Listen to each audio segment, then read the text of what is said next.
So listening is not the act of hearing the words spoken. It is the art of understanding the meaning behind those words. And when people say you're not listening to me, and we simply parrot back the words that they were said, congratulations, your ears work. That is the act. That is the act of listening. But the art of listening is creating an environment in which the other person feels heard. Now you notice what I said there. The other person, and I used an emotional word, feels, right? I don't want to know that you heard the words. I want to feel heard. I want to feel seen. I want to feel understood. And that is a learnable, practicable skill. So there are many parts of it. It's things like replacing judgment with curiosity, right? That's a hard thing to do. We're a pretty judgy group, right? To be curious why someone has a point of view. It's creating a safe space for someone to, as my friend Dia Khan calls it, empty the bucket. So even if we find what they're saying just reprehensible, right? You're never going to be able to actually have dialogue until at least one of the parties gets the opportunity to say everything without judgment. And as she calls it, emptying the bucket. And once somebody feels like they've completely said everything, then they're more apt to listen to you. But usually what we do is we defend, or we litigate, or we interrupt. We point out flaws in logic, which is just frustrating. And when you point out some flaws in somebody's logic, because we're all imperfect when we speak, and we all choose the wrong words at various times. And that's not what I meant. You know what I meant is what we have to say. Well, what if you know what you meant? Then why don't you say what you can see how this spirals. But it's things like when somebody says something, and there's really easy ways to do it. Things like, go on, tell me more. What else? And they keep talking. And you go quiet, they fill the space. And tell me more. Go on. And eventually, it's all out. And then there's a safe space for you to respond and express yourself in a constructive way. But that's correct. We do not teach listening, and listening is the way to create to build trust with someone. You make someone feel heard, they'll trust you. It is the way to find common ground in opposition.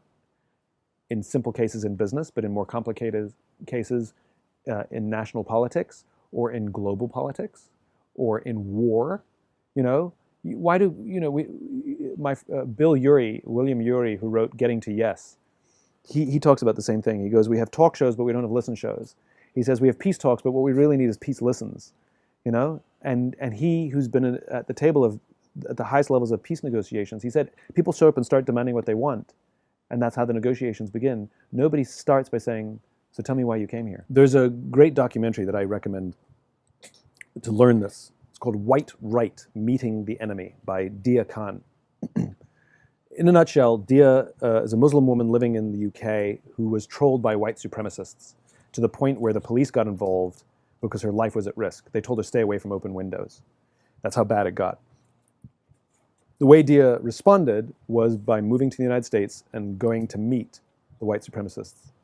And she brought her cameras. I mean, you can see it all happen in this documentary. And basically, she gave them a safe space to feel heard. Now, that sounds mad. Like, why should she give them a safe space to feel heard? They should give her a safe space. Yeah, fine, good. It's never going to happen. Dia sits down with these white supremacists, and she gives them a safe space to feel heard. It's extreme listening.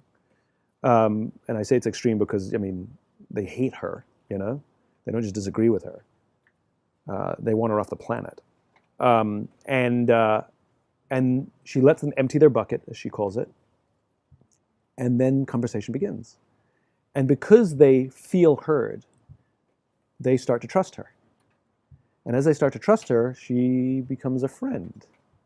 And then it creates this paradox where I'm supposed to hate this woman, but I trust her and consider her a friend. And what you see is one by one, these white supremacists, these diehard white supremacists, start dropping out of the movement because they can no longer reconcile their beliefs with reality.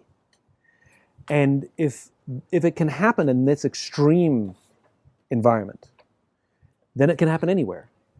And all that is required for us to cross political divides or disagreements at work and things like that is one of the parties has to learn how to listen. It doesn't even require both parties to learn the skill. That's the amazing thing. And it is one of the most remarkable skills that anyone can learn. The power of listening. Yeah. So the documentary is a great extreme example of what it can do.